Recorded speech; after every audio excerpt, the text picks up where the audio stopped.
The evolution, impact, and future of economic theories, a comprehensive analysis. Introduction.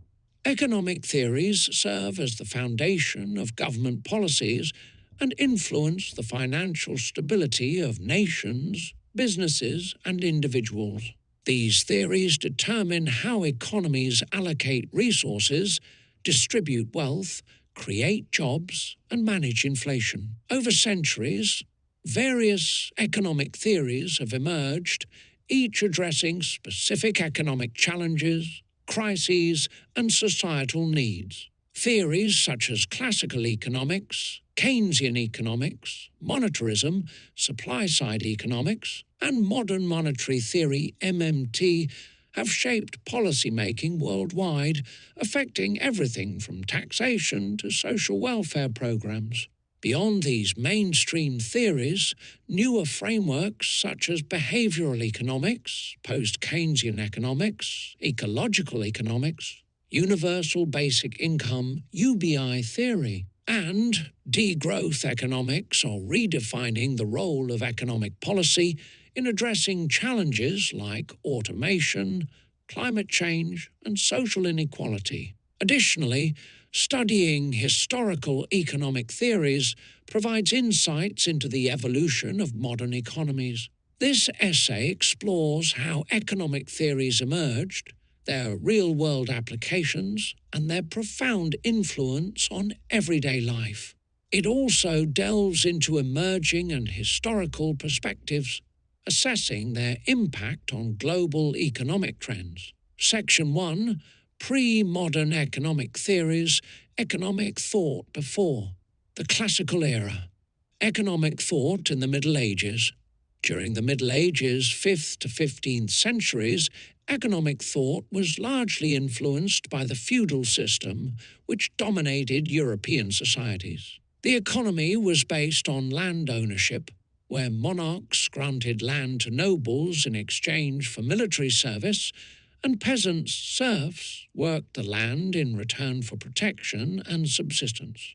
This system created a highly hierarchical economic structure with minimal market activity. One of the most significant economic ideas of this period was scholastic economics, which was heavily influenced by the teachings of the Catholic Church. Medieval scholars such as Thomas Aquinas and Albertus Magnus sought to integrate economic practices with moral philosophy. They promoted the concept of the just price, arguing that prices should be fair, reflecting the true value of goods and ensuring economic justice rather than profit maximization. Usury, or the charging of excessive interest on loans, was widely condemned, as it was seen as exploitative and immoral.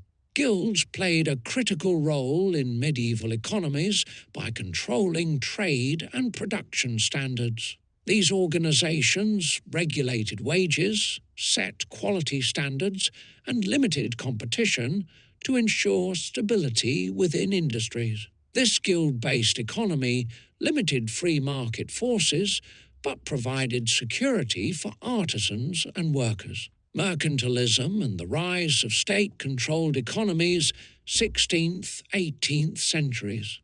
By the 16th century, economic thought shifted as mercantilism became the dominant theory in Europe. Mercantilism emerged as nation-states consolidated power, and it emphasized the accumulation of wealth through state intervention, protectionist policies, and trade surpluses. Key mercantilist thinkers included Jean-Baptiste Colbert of France and Thomas Mun of England. Mercantilist policies were designed to ensure that a nation's exports exceeded its imports, leading to a favorable balance of trade. Colonies played a crucial role in this system, as they provided raw materials to the mother country while serving as exclusive markets for finished goods. Mercantilists believed that gold and silver reserves determined a nation's wealth and power. As a result, governments imposed high tariffs, restricted imports, and granted monopolies to certain industries to maintain economic dominance.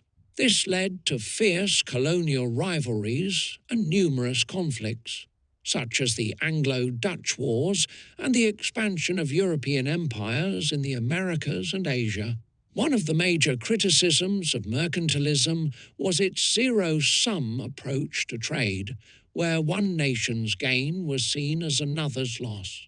This mindset discouraged international cooperation and led to restrictive economic policies that stifled growth.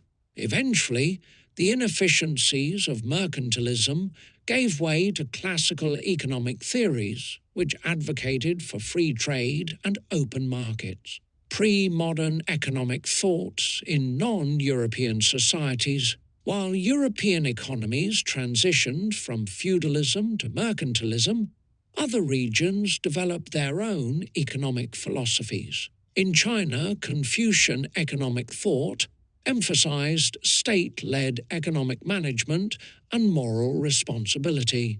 The imperial examination system ensured that government officials were well versed in Confucian principles, including just governance and equitable wealth distribution. Additionally, the Silk Road trade routes facilitated economic exchange between Asia, the Middle East, and Europe, demonstrating early forms of global economic interdependence. In the Islamic world, scholars such as Ibn Khaldun, 1332–1406, laid the groundwork for economic ideas that resembled later classical theories. Khaldun's work discussed the cyclical nature of economies, taxation policies, and the role of labor in wealth creation. He argued that excessive taxation could harm economic productivity, a concept that would later be echoed in Laffer curve theory centuries later. Economic theories have shaped human civilization, guiding policy decisions and influencing economic structures from ancient times to the modern era. From feudal systems and mercantilism to the free markets of classical economics and the interventionist policies of Keynesianism, each era has developed theories in response to its unique challenges. These ideas have dictated wealth distribution, trade policies, labor relations, and government roles in economies. The relevance of economic theories continues to evolve as new global challenges emerge. The advent of automation, climate change, and shifting labor markets necessitates modern adaptations of traditional theories. While classical and Keynesian economics remain cornerstones of policymaking, newer models such as behavioral economics, ecological economics, and universal basic income are gaining prominence. Understanding the evolution of economic thought enables policymakers, businesses, and individuals to make informed decisions that shape economies and societies.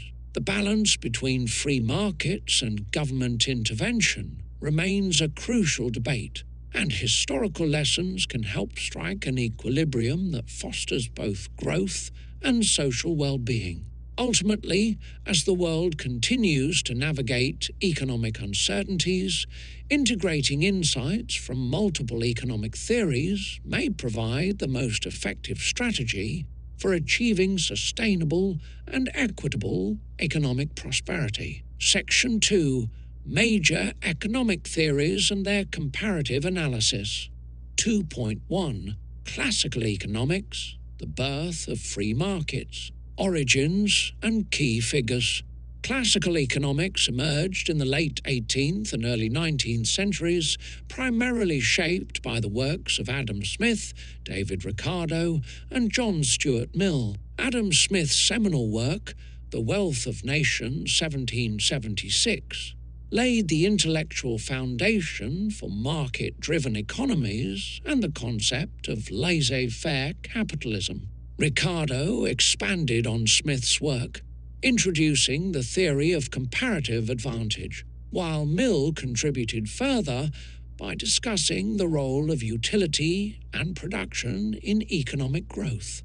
These ideas provided the first systematic approach to understanding the functioning of markets, the principles of supply and demand, and the mechanisms that drive wealth creation. Smith's contributions were particularly important in understanding the role of specialization and division of labor, which he argued would lead to greater efficiency and productivity. Ricardo's comparative advantage theory revolutionized international trade by showing that even if a country was less efficient at producing all goods, it could still benefit from trade by specializing in the goods it produced most efficiently.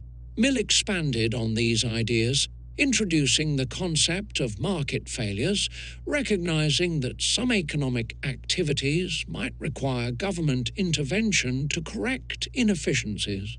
Key tenets. Classical economists believed that markets are self-regulating through the forces of supply and demand, with minimal need for government intervention. Adam Smith's invisible hand metaphor illustrated how individual self-interest leads to collective economic prosperity. Say's law, another fundamental concept, posits that supply creates its own demand, meaning that production inherently generates sufficient demand in the economy. Additionally, classical economists emphasized free trade and comparative advantage, arguing that nations should specialize in producing goods in which they have an efficiency advantage, leading to overall economic growth. Smith also highlighted the dangers of monopolies and government-imposed trade restrictions, arguing that they distorted market efficiencies. Ricardo's emphasis on capital accumulation and labor productivity demonstrated how economic growth depended on reinvestment in productive industries. These principles helped shape the early policies of industrialized nations, ensuring that market-based economic activities thrived without excessive government interference. Real-world applications and outcomes. Classical economics heavily influenced 19th century Britain, which adopted free market policies that contributed to rapid industrialization and global trade dominance. The theory was instrumental in guiding early American economic policies, particularly in fostering entrepreneurship and innovation. For example, Britain's industrial expansion in textiles and mechanization was largely driven by classical economic principles that encouraged competitive markets and capital accumulation. However, classical economic models failed to account for economic downturns, as evidenced during the Great Depression 1929, when markets did not self-correct as expected, leading to widespread unemployment and financial instability. The rise of monopolies and exploitative labor conditions during industrialization also revealed some limitations of pure market-driven approaches, necessitating later refinements. These weaknesses paved the way for alternative economic theories, such as Keynesianism, which provided new solutions for addressing economic downturns. 2.2 Keynesian Economics, Government Intervention for Stability, Origins and Key Figures. John Maynard Keynes developed Keynesian economics during the Great Depression, challenging the classical assumption that markets are always self-correcting. His book, The General Theory of Employment, Interest and Money, 1936, introduced the idea that aggregate demand is the primary driver of economic activity. Keynesianism emerged as a revolutionary approach, advocating for government intervention to stabilize the economy. The economic hardships of the 1930s, characterized by high unemployment and underutilized resources, demonstrated the failure of self-regulating markets to restore prosperity without external intervention. Keynes's ideas were heavily influenced by the failures of classical economics, as he observed that economic recessions could persist indefinitely without government action. He proposed that, when private sector demand is weak, governments should step in to stimulate the economy through increased spending and investment.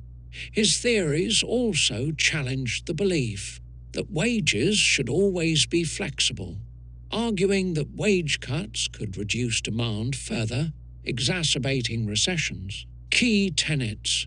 Keynesians argue that economic fluctuations are primarily driven by demand-side factors, meaning that a decline in consumer and business spending can lead to economic downturns. To counteract recessions, governments should increase public spending, lower taxes, and use monetary policies to stimulate demand. The multiplier effect suggests that government expenditures create additional economic activity, as increased employment and business revenues further boost spending. Additionally, Keynesians support counter-cyclical fiscal policies where governments run deficits during recessions and save during economic booms. 2.3 Monetarism. Controlling inflation through money supply. Origins and key figures. Monetarism emerged in the mid-20th century, primarily through the work of Milton Friedman, who argued that government intervention often leads to inflation and economic instability. His book, A Monetary History of the United States, 1963, co-authored with Anna Schwartz, provided empirical evidence that monetary policy, rather than fiscal policy, was the key driver of inflation and economic growth. Key tenets. Monetarists believe that inflation is always a monetary phenomenon, meaning that excessive growth in the money supply leads to rising prices. As a result, central banks should focus on controlling the money supply rather than using fiscal policies to influence demand. Friedman advocated for a steady, predictable increase in money supply, arguing that erratic monetary expansion caused economic instability. Monetarists also emphasized the natural rate of unemployment, arguing that attempts to push unemployment below this level will result in inflation rather than real economic gains. Real-world applications and outcomes. Monetarist policies were widely implemented during the 1980s under us. Federal Reserve Chairman Paul Volcker, who raised interest rates significantly to combat inflation. Although this approach successfully reduced inflation, it also led to a sharp rise in unemployment and a short-term recession. In the United Kingdom, Margaret Thatcher adopted monetarist policies, prioritizing inflation control over short-term economic growth. While monetarism effectively curbed inflation in these cases, critics argue that it can exacerbate unemployment and economic downturns if applied too rigidly. Emerging economic theories, the future of government policy. As global economies face new challenges such as technological disruption, climate change, and increasing inequality, traditional economic models are being reassessed. Several emerging economic theories are gaining traction, aiming to address the shortcomings of existing frameworks. These theories integrate elements of behavioral science, environmental concerns, and digital transformation into economic policymaking. This section explores 5 emerging economic theories that are shaping the future of government policy. 1. Behavioral economics, incorporating psychology into economic decision-making. 2. Post-Keynesian economics, extending Keynesian thought with a focus on financial instability. 3. Ecological economics, integrating environmental sustainability with economic policy. 4. Universal basic income (UBI) theory, addressing automation-driven unemployment. 5. Degrowth economics, challenging the obsession with GDP growth. 3. Behavioral economics, understanding real-world decision-making, origins and key figures. Behavioral economics emerged in the late 20th century, blending insights from psychology and economics. Key figures include Daniel Kahneman, Amos Tversky, Richard Thaler, and Cass Sunstein. Kahneman's book, Thinking Fast and Slow, 2011, and Thaler's Nudge, 2008, popularized the field, why it was created. Classical and neoclassical economic models assume that individuals act rationally to maximize their utility. However, real-world decision-making is often irrational, influenced by biases and emotions.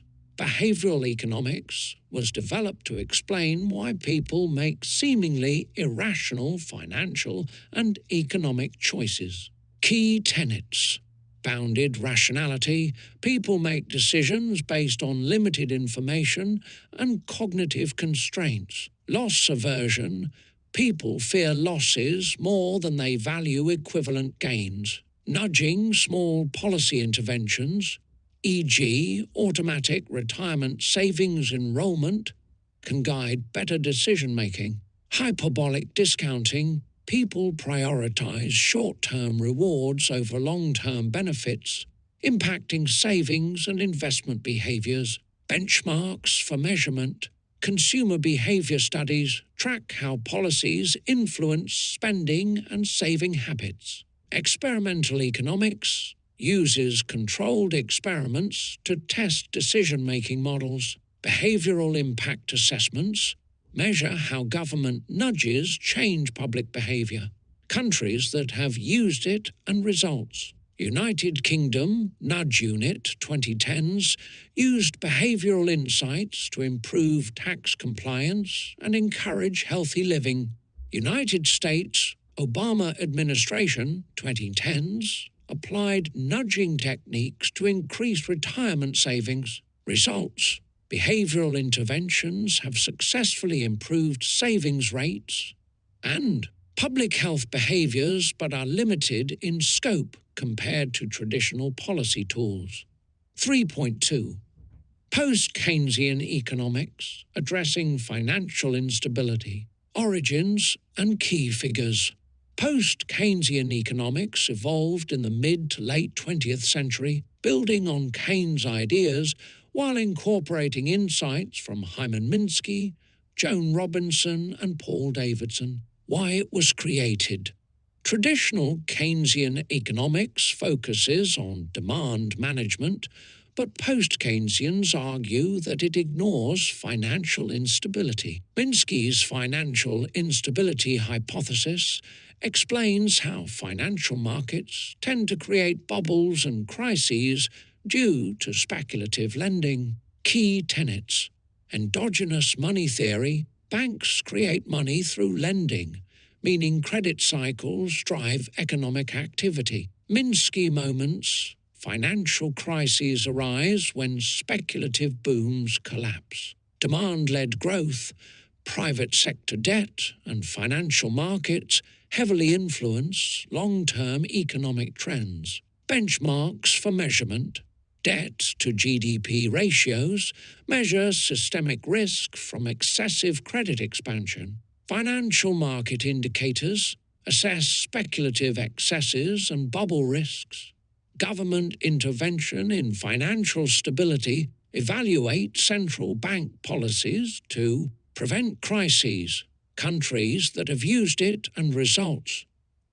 European Central Bank post-2008 policies adopted some post-Keynesian ideas in regulating financial markets. US Federal Reserve post-2008 response increased focus on financial stability and speculative lending. Results. Improved financial regulation, but did not eliminate speculative cycles as seen in recent asset bubbles.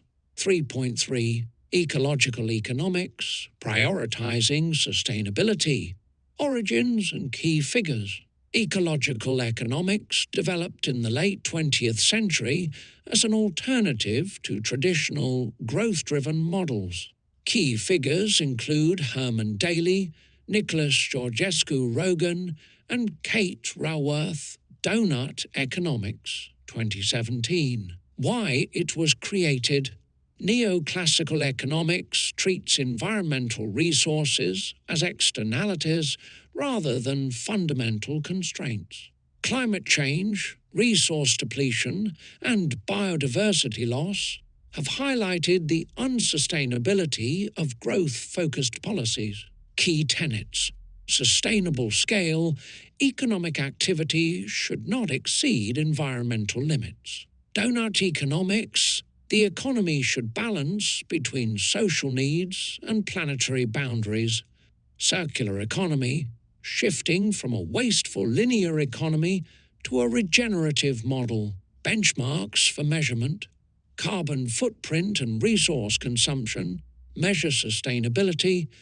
Genuine Progress Indicator (GPI) adjusts GDP by considering environmental and social costs. Circular economy metrics track recycling and renewable energy adoption.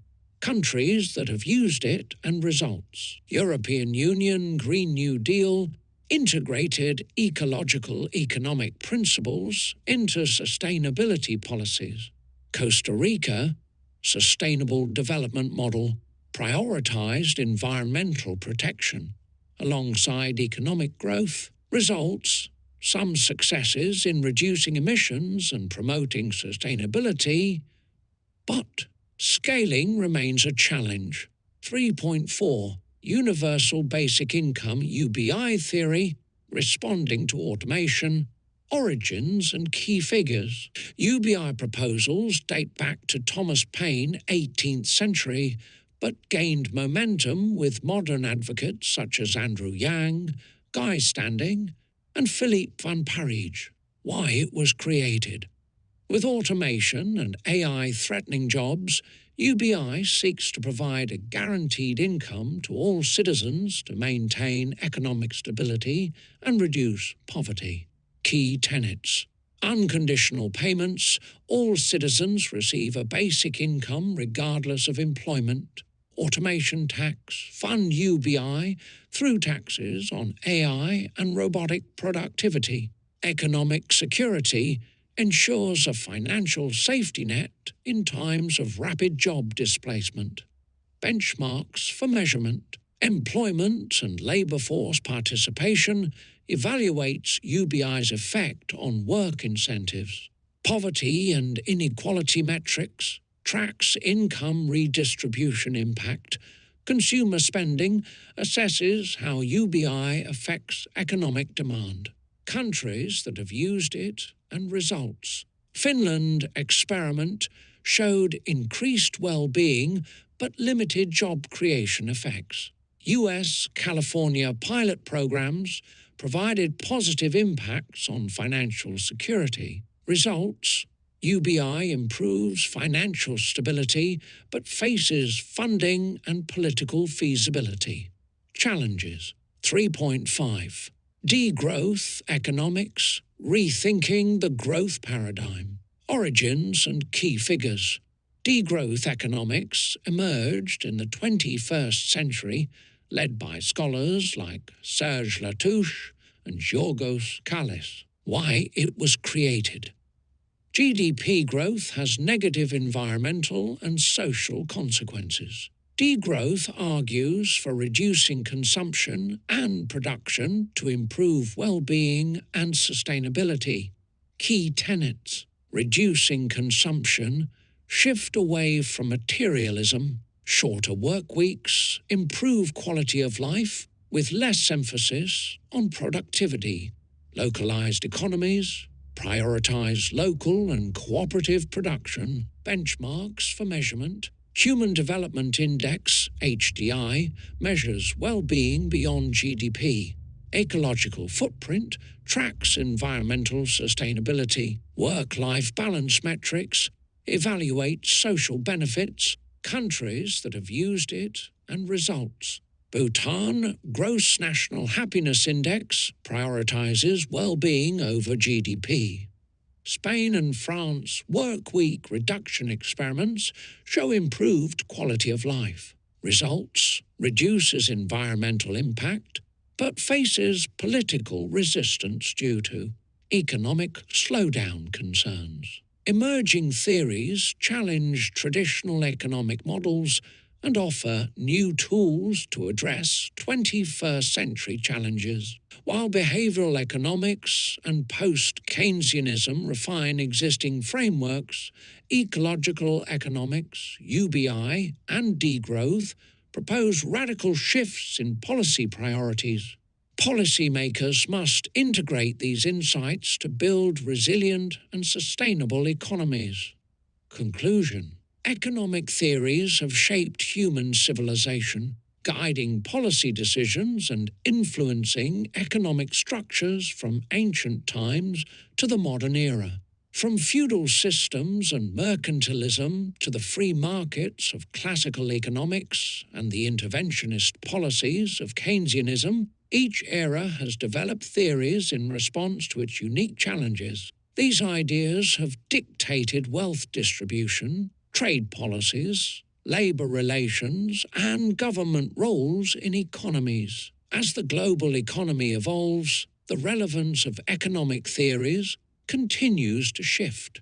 The 21 stone century presents challenges such as climate change, income inequality, and technological disruption, requiring economic models that incorporate environmental sustainability and social equity. Traditional theories must be adapted to account for these new realities, integrating elements of ecological economics, behavioral insights, and digital transformation.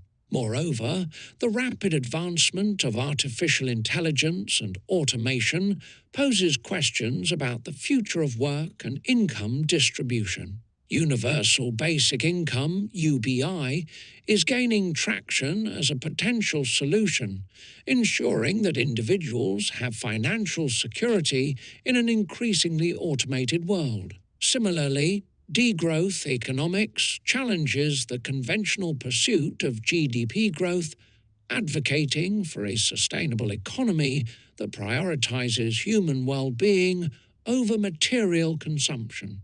Policymakers must embrace a holistic approach, combining insights from multiple economic schools of thought to create resilient and adaptive policies. The lessons of classical and Keynesian economics remain crucial, but they must be supplemented with new perspectives that address contemporary challenges. Collaboration between economists, governments, and businesses will be essential in crafting policies that promote both economic growth and social justice. Ultimately, economic theories are not static doctrines, but evolving frameworks that shape the way societies function. By studying past and emerging theories, we can develop a more informed and balanced approach to economic policy, ensuring a prosperous and equitable future for all.